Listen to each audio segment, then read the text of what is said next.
I'll fix your fucking asses, all right. Maybe a long needle in your eardrum. A hot cigar in your eye. MrWiggles by Talon Smith. My mother had gotten it for me at a neighborhood garage sale. The family had just lost their son, about my age too, and they were trying to get rid of some of his older toys and other things they didn't need around the house. It had been horrifying. As my mother perused the various things they were selling, I went off to play on a tire swing that was hanging from a tree in our backyard. I had been shy as a kid, and the entire neighborhood seemed to be partaking in the event. I watched as the Pearsons' daughter, Ella, ran away from the Michaels' sons, Ronnie and Eric, and the Thompsons' daughter, Leia. They all seemed to be in good spirits as they ran and laughed, screamed, and giggled. The Masters, the parents who had just lost their son, would tell the children to be careful when they were running through the tables, but the other kids were oblivious to anything they would say. I sat in my tire swing, watching the others have fun, when I noticed something brightly colored leaning against the trunk of an old oak tree from which the tire swing hung. It was a little octopus doll. I stared at it for a while before getting out of the tire and bending down to pick it up. I searched the thing, turning it upside down every which way, even holding it by one of the 5 arms that it had, and watching it dangle in the air. The doll's body was green, its 5 tentacles ending in a bright splash of pink as if the thing were wearing mittens. The tentacles seemed as though they had been torn off and hem-stitched back on several times because the seams didn't match, but at the time I hadn't really noticed that. Its eyes were made of black buttons, and it wore a huge bright smile to match the yellow hat it wore. I felt strangely attracted to the little doll and started to play with it. I put it in the swing and pushed it and watched it fall and hit the ground, and I actually laughed. I never used to laugh, unless I was with my friends or parents. I would then pick it up and do it again and again. Each time I would pick up the doll to put it back on the swing, its smile would seem bigger. Again, I pushed the small doll in the swing and watched it tumble to the ground when a thought came into my head. Why had the doll been leaning against the trunk of my tree? I realized that maybe one of the children had left it and I was being selfish with their toy. I picked up the doll and hurried over to my mother. When I showed her the toy, she frowned and took it from me. She approached the group of children where they were sitting in the sun drinking lemonade that Ella's mom had brought out. She asked each of them about the doll, and each of them said it wasn't theirs. Mrs. Masters approached my mother and they spoke to each other, and Mom tried to hand the doll to Mrs. Masters, but she quickly refused and shoved the doll back into my mother's hands. My mother tried to speak to her again, but she broke down in a fit of crying and ran into the house. My mom came back over to me and handed me the toy. I asked her what happened, and she said that the doll had belonged to Jake, the Master's son. My mom told me she was actually pretty eager to get rid of the toy for some reason, but I didn't pay it any attention. I had a new toy, and a new friend at that. I started to play with the toy when the other kids came over and teased me for having a doll and being a boy. I started crying, and they laughed at me. I dropped the doll and ran over to my mother and told her what happened. She looked back at the children and ran over quickly. A small crowd of adults had crowded where I'd just been, and a few of them were screaming. Ronnie, the one kid who teased me, was retching on the ground, and all of the other kids were too. Their parents grabbed them and took them home. My mom came back over and handed me the toy, frowning. A few days later, I was playing outside again. We just had a rainstorm and the grass was wet, so I was wearing my rain boots. Puddles were everywhere, and I jumped around in them, making it a game. I had the octopus in my pocket, which I had decided to name MrWiggles, because I thought it sounded funny since he was an octopus. As I was jumping around, MrWiggles would occasionally fall out and land in a puddle too, getting dirty. But I thought it was funny and I would pick him up and put him back in my pocket. Later that night, my mom, dad, and I were eating dinner when my mom got a phone call.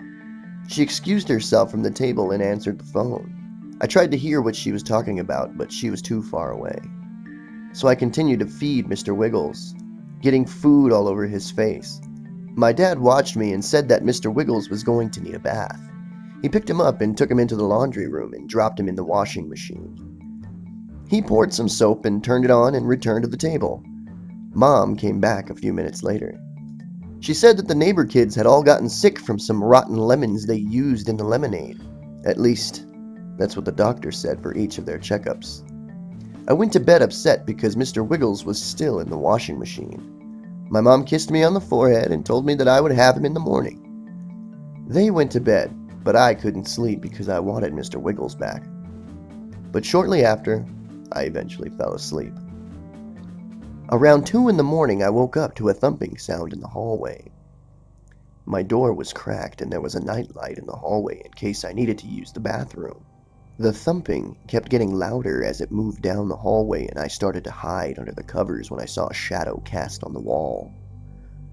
It looked like strips of yarn being swung around wildly, and I shrunk under the covers and the thumping went away. I peeked out over the covers and the shadow was gone, and MrWiggles was sitting on the floor by my door, still dirty, a puddle of water forming beneath him. I didn't move because I was still scared, but slowly I swung myself out of bed and walked over to the door and peeked out in the hall. There wasn't anything there, so I grabbed MrWiggles quickly, closed the door, and jumped back into bed. The next morning, I heard my mother complaining about all the puddles on the floor, and when she found me holding MrWiggles, she told me that I was grounded, and she took him away from me and threw him back in the washing machine. I tried to tell her that I didn't get him out, that he was sitting at my door earlier that morning, but she didn't believe me. When I told her that I heard something in the house last night and saw shadows in the hall, she became worried. She told Dad and they talked for a while before he called me into the living room and asked me what I had seen. I told him about the thumping sound and the strings that looked like ropes being swung wildly in the air. Dad frowned and wanted to inspect the puddles, but Mom had cleaned them earlier that morning. Dad went into the garage and I heard him moving things. He then came back in holding a long strip of black cloth with a metal piece sticking out of the end. He grabbed the metal piece and started pulling on it, and slowly a long blade of metal came rasping out. Mom said it was a machete. That evening, I was told to go to my room and lock the door. I had been ungrounded for some reason. At around 9 p.m., I went into my room and locked the door. I could hear my parents getting ready for bed in the next room. They were talking quietly, and my mother sounded worried. I crawled into my bed, still upset since MrWiggles was being washed for the 3rd time since the dirt and food had stained him, and then I went to sleep. Again, around 2 a.m., I woke up and heard the thumping. Though this time I felt safer because my door was closed and locked. Suddenly, the thumping stopped when I heard a creak in the next room as someone got out of bed. The creaks crept into the hall and then stopped. The creaks then returned to the bedroom and stopped once again. Then, the thumping began. Except this time, it was right at my door. No, the thumping was coming from my door. I got out of bed and then stopped, and so did the thumping. I wasn't supposed to open my door for anyone. Suddenly, the thumping resumed, and this time it seemed louder and faster, like whatever was causing it was trying hard to get in. I heard the creak from next door again, and then my parents' door opening and a scream. My dad's running footsteps through the hall were like thunder, and then there was a crack and an odd gurgling sound. Then I heard the soft cries of pain coming from my father. I started towards the door and unlocked it and opened it and found my father on the floor, a large pool of crimson liquid seeping into the carpet around him. I screamed, and then my mother came into the hallway and screamed as well. She ran to my father, then told me to get the cell phone and call 911. I ran into the kitchen and grabbed Mom's cell phone and pressed the numbers and then ran back into the hall and was about to hand it to her when I saw something standing over them. I froze, and from the phone I could hear someone answer, but I dropped it and screamed. What I saw was not something you could easily imagine. The thing had no eyes that I could see, but I could feel it watching me. It was a large, fat, bulbous creature with hundreds of leathery tentacles protruding from whatever could have possibly been beneath it. The tentacles whipped around quickly in every direction, and they were beginning to cover my mother and father. Her screams echoed through the house. The tentacles wrapped around them both, and I saw as they were slowly dragged towards the floor. The screams I heard were gruesome. They were quiet and throaty. almost as if you were drowning. That is when I noticed a thick, oily fluid pooling on the floor, and then I realized that my parents were being crushed into this creature, this abomination. And yet I still couldn't move, only watch and listen as my parents became slowly nothing beneath it. Their voices all but disappearing into the night. Then the creature slithered towards me, and I finally found the ability to move my legs, only to try and save my own life. I ran down the hall and into the kitchen. I was so young then that I wasn't very good at choosing hiding places, so I crawled into our cupboard and waited. I could hear the thing moving around outside. It was slow, and there was a loud scratching sound that followed it. I didn't move. I didn't breathe. I couldn't think. What was this thing? I heard it enter the kitchen, and then it was silent. For a fleeting moment I thought it was gone, but then I saw one of the tentacles reaching under the gap in our cupboard door. I scooted back as far as I could and closed my eyes. I was breathing heavily and my lungs didn't feel like they could take in enough oxygen. The thing outside started clawing at the door and I screamed. I screamed as loud as I could and then started crying. I thought I was going to die, but suddenly the tentacle retracted itself and the creature outside began to slither out of the kitchen and into the hallway. I waited. At least that's what I want to say I was doing. I was actually rooted to where I was sitting with shock. I didn't hear the creature anymore, but I only got the courage to move hours later as the sun was rising. I crawled slowly out of the cupboard, checking all around me before I stepped out completely. On the floor there was a trail of blood that led away from the kitchen and into the hallway. I followed it. It was a stupid choice. The hallway was covered in blood and I couldn't help but look in horror at the size of the pool. I tried to move around it. I just wanted to get to my room and sleep and never wake up. But it was unavoidable in the small space, so I had to step through it. I left footprints on the carpet and peeped in my room. Nothing seemed wrong, but I was still afraid to go in there after what happened. I walked into my parents' room, wiped my feet off, and crawled into bed. Hours later, as the sun was beginning to set, I opened my eyes, and I immediately started crying as the finality of the situation hit me. My parents were gone. They were gone forever. When I heard footsteps in the hallway, I curled myself into the sheets and tried to act like I wasn't there when I felt warm arms wrap around me. They pulled me out of the sheet and I stared in astonishment as my dad picked me up and hugged me. It's okay, you're all right, it was just a nightmare," he said, and I couldn't help but wonder how he was holding me. He had died, been eaten by that thing, so had Mom, but I could hear her working in the kitchen. But, I started, but Dad hugged me closer and told me everything would be all right again. He then set me back down on the bed and told me that he would bring my dinner into their room, that I still needed to rest.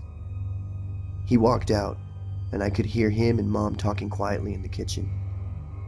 I couldn't understand what they were saying, but I knew it was about me. I started looking around the room to make sure I was actually seeing what I thought I was seeing. Everything was as it should be, at least I thought that at the time. I got out of bed when I noticed something green sitting by the door. I got that gut feeling, like in horror movies. How when you're screaming at the people not to do something, but then they do it anyway. Well, I did it, and you don't understand how seriously you should listen to your gut. Laying on the floor by the door was MrWiggles. The green color that he was before was now a mottled brown, almost red, and the floor beneath him was wet, a dark puddle surrounding him. I stared at him for a moment, and saw the tentacle begin to move out from under him, moving towards me. Then the doll hopped, and more tentacles began to expand out from him. I screamed and blacked out. The last thing I remember feeling was the warm sensation of a rough string running across my cheek. Sometime later, I woke up in a strange room. The walls were white and the bed was strange.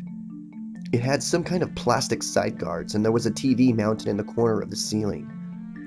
A lady with short brown hair was sitting on a chair next to my bed and seemed surprised that I had woken up. I asked her where I was, and she shook her head. She told me I was in the hospital because I had slipped into a coma. According to her, I was found in my house after the police tracked the phone call I had made. They found the blood and the traces of some chemical compound that left a trail from the kitchen to my room. They found me in my parents' room, unresponsive, and immediately shipped me to the hospital. I had been in a coma for 4 months, and my parents were missing, though assumed dead. Everything came back to me in the blink of an eye, and I burst into scared tears. The nurse held me and told me that everything would be all right, and that made me cry more. After I finished crying, she left the room and told me that she would be back in a moment with some of the things they found at my house. I simply nodded and tried to go back to sleep, but I couldn't. When the nurse came back with the box of things they had collected, I rummaged through them and stopped when I saw him. I picked him up and looked at him. I was hit suddenly by a wave of nausea and threw him on the floor. The nausea didn't go away, and I bent over the side of the bed and vomited on the floor. The nurse became worried and checked my readings and found that my heart rate was beginning to border the normal for a kid my age. She scrambled out of the room and called in a doctor who put something in my IV.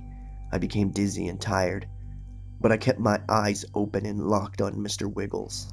He didn't do anything. He didn't move, but one long, slender tentacle reached out from beneath him and inched its way towards the nurse's leg. I fought the drugs they gave me and told the nurse to look behind her. She did, and her eyes became huge when she saw the tentacle. She screamed, "Snake!" and ran from the room. The doctor looked behind him, sighed, and picked up MrWiggles and left the room as well. A few days later, I was discharged from the hospital and told I would be living with my uncle for the time being. I didn't really know my uncle, but he quickly became like a dad to me, and living with him was normal for a couple of years. When I turned 18, I decided to move out, just to have a reason to be alone. I still wasn't exactly over with MrWiggles, but since that day in the hospital, I hadn't seen him. And I really didn't care. Although after a year I was discharged, I heard the doctor who had taken him away went missing, as well as the rest of his family. I tried not to think about it, but I knew what happened to them. After moving out, my uncle helped me get started with a condo. The place wasn't bad and the neighborhood was safe, so it suited my needs. We moved all of my stuff in and got to work getting everything put in its place. After I had put everything away, I stacked all of the boxes in a small attic space that came with the building. I was putting the last boxes away when I noticed one labeled Old Toys. I was curious, so I rummaged around in the box for a while, but I didn't find him. I remember that sigh of relief I had right before I saw it. A small green splotch on top of one of the boxes across the room. I didn't want to look, but I couldn't stop myself. There, MrWiggles sat, dozens of tentacles spread out beneath him, his button eyes gleaming in the dull light. The end. What up? This is your good friend AbryZ. We have just read MrWiggles by Talon Smith. It was pretty tight. I actually wrote down my thoughts this time, so it's not so long of a recap. Let me read them to you real quick. So, I feel that the beginning was great. I had gotten a great horror setup. MrWiggles sounded like a bastard. Although, I felt like they would have had a stronger ending if they would have left it at him finding out about the doctor's family. I thought him finding MrWiggles in some random attic that just so happened to have MrWiggles was kind of cliche. All in all, a great tale. Wonderful descriptions, interesting twist with the coma. My guess was he was in the psych house right out of the gates. Other than a few minor errors, this was a great read. I enjoyed it. I enjoyed reading it. So, Talon Smith, clapped hands or clicked fingers directed at you, buddy. You've absolutely earned it. Well, guys, I would like to thank you once again for taking the time to listen to me read a creepypasta. And I would love you long time if you could drop a like, put a comment in there. Comment about suggestions or your thoughts on MrWiggles and what you liked and disliked about the story. I would love to know. And if you could also share the living shit out of this video and subscribe. This is your good friend AbryZ, and we'll see you guys on the next video. Take care.